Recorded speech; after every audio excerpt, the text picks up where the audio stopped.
Good morning সবাইকে। ঠান্ডাটা বেশ মোটামুটি ভালোই পড়েছে। কিন্তু এই ঠান্ডার সাথে সাথে সকালবেলা উঠে একটু বাইরে দাঁড়িয়ে রোদ পোহাতে সবারই খুব ভালো লাগে।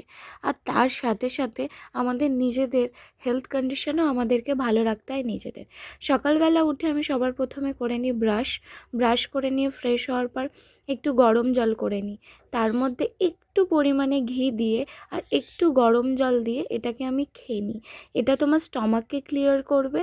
তার সাথে সাথে তোমার কোনো কোলাজেন ট্যাবলেট বা কোলাজেন সাপ্লিমেন্ট কিচ্ছু লাগবে না। যাদের পিরিয়ডসের প্রবলেম, পিরিয়ডস হওয়ার সময় প্রচণ্ড পেন হয় পেটের মধ্যে, এই প্রবলেমটা থাকবে না। তো সকালবেলা মর্নিংয়ে খুব তাড়াতাড়ি ঘুম থেকে উঠবে, অ্যান্টি স্টমাক হিসেবে এটা খুবই ভালো, তোমরা নিতে পারো। বিশ্বাস করো, 2 মাস কন্টিনিউ করো, খুব ভালো রেজাল্ট পাবে। তারপরে আমি বাথরুম থেকে ফ্রেশ হয়ে আসার পরে আমি চিয়া সিডের জল খাই। তারপরে 2 চামচ সবজা সিডস নিই। সবজা সিডস ভিজতে বেশি সময় লাগে না, জলের মধ্যে দিলে 2-3 মিনিটের মধ্যেই ভিজে যায় এবং তোমার শরীরটাকেও ঠান্ডা রাখে, যার কারণে শরীর ঠান্ডা থাকলে পেটে তোমার খিদেও বাড়বে, তার কারণে মুখে ব্রণও হবে না। যাদের মুখে ব্রণের প্রবলেম আছে তারা সবজা সিডস নিতেই পারো মর্নিংয়ে।